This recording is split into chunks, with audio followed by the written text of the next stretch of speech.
Hello guys, bersama saya lagi dalam Orang Indonesia Channel dalam segmen Suara Orang Kampung.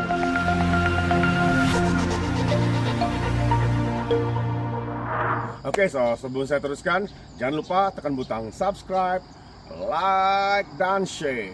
Mari kita ikuti berita panas hari ini. Pada awalnya sebelah pagi kita mendengar satu perkabaran yang mana mahkamah menolak bukti baru yang kononnya bukti yang menyatakan bahwa Hakim Nazlan terlibat atau ada unsur konflik of interest di sana, karena kononnya dia sebagai peguam Maybank pada ketika itu, dan Maybank kononnya ada membuat pinjaman lah kepada Wan NDB lah dan sebagainya. Namun apa yang berlaku sahabat-sahabat semua, semua bukti kononnya bukti yang baru itu hanyalah seperti yang saya nyatakan semalam, hanyalah sebagai kabar angin saja. Hanyalah kentut semata-mata untuk mengentutkan seluruh rakyat Malaysia, untuk mencuba menipu rakyat Malaysia. Kononnya bahwa YB Nazlan tidak bertindak adil terhadap hukuman yang telah dijatuhkan ke atas Najib Razak pada dalam kes SRC selama 12 tahun penjara itu.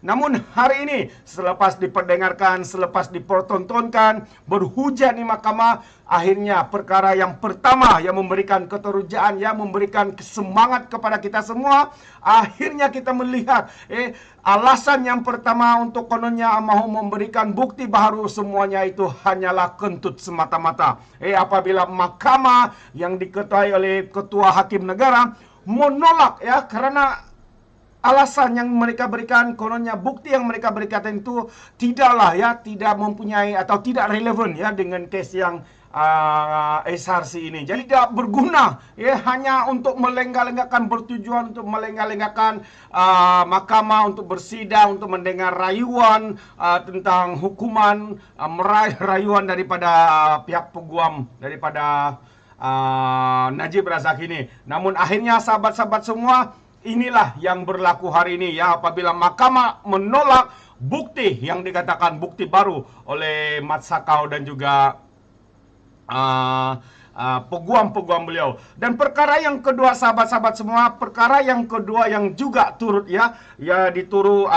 turut ditolak oleh mahkamah, oleh hakim persekutuan hari ini, yaitu pada sekitar jam 3 petang tadi, yaitu berkaitan dengan Najib untuk memohon menangguhkan 3 bulan 3 atau 4 bulan dia mau menangguhkan kes pendengaran rayuannya ini.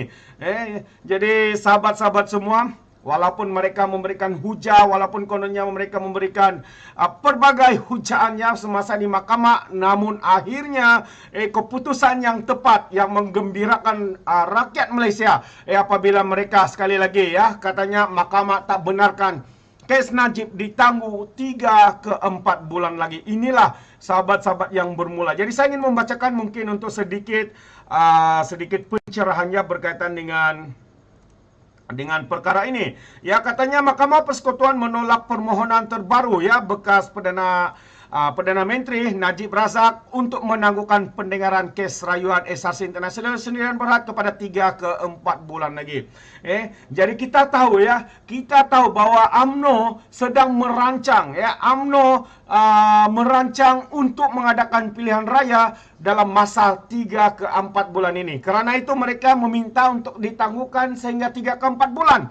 Maksudnya 9, 10, 11, 12. Kalau 4 bulan itu maksudnya mereka mahu pilihan raya itu diadakan pada tahun ini. Kalau bukan bulan Oktober, November atau Desember. Tapi akhirnya apa yang berlaku sahabat-sahabat semua, Ketua Hakim Negara Tunku Maimun Tuan Mat berkata, semua pihak sudah sedia maklum bahwa pendengaran kes ditetapkan pada 15 hingga 26 Ogos ini. Justru katanya persediaan sepatutnya dibuat lebih awal. Begitu tegas begitu tegas kenyataan daripada Ketua Hakim ini mengatakan sebegitu rupa kepada peguam bela atau tim peguam Boskau di sana.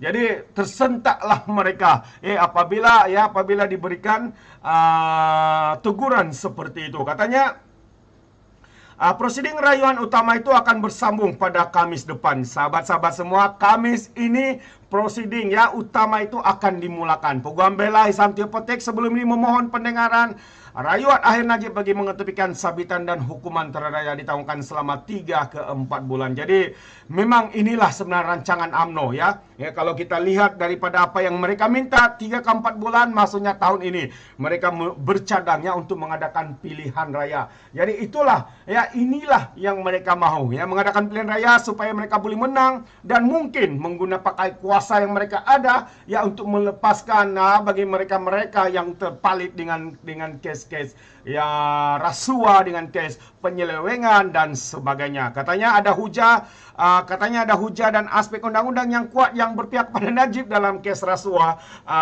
RM 42 juta itu. Katanya ada hujah lah ya. Tapi akhirnya apa yang dijawab oleh mahkamah tidak membenarkan lagi penangguhan karena sudah begitu lama dan perkara itu harus diteruskan. Dan apa yang berlaku? Najib begitu terkejut karena tidak dapat dibicarakan semula kesnya yang kononnya karena mereka ada bukti baru sudah ditolak ya, karena semua itu hanyalah kabar angin, hanyalah kentut daripada tim Najib, Bosakau dan sebaliknya. Dan yang seterusnya adalah permohonan untuk menangguhkan 3 ke 4 bulan itu ternyata adalah satu tindakan yang bijak daripada ketua hakim dan juga hakim-hakim ya hari ini untuk menolak dan mahu untuk meneruskan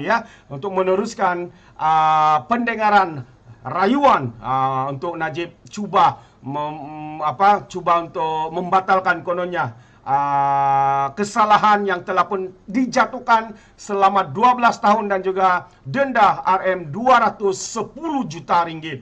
Itulah dia.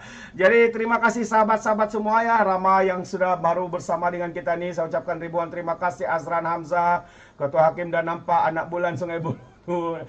Sebab tu Najib kecewa katanya. Terbaik Albert Johnny ya, akhirnya ikan jerung akan masuk lubuk. Kenapa sudah kena ubat pancing.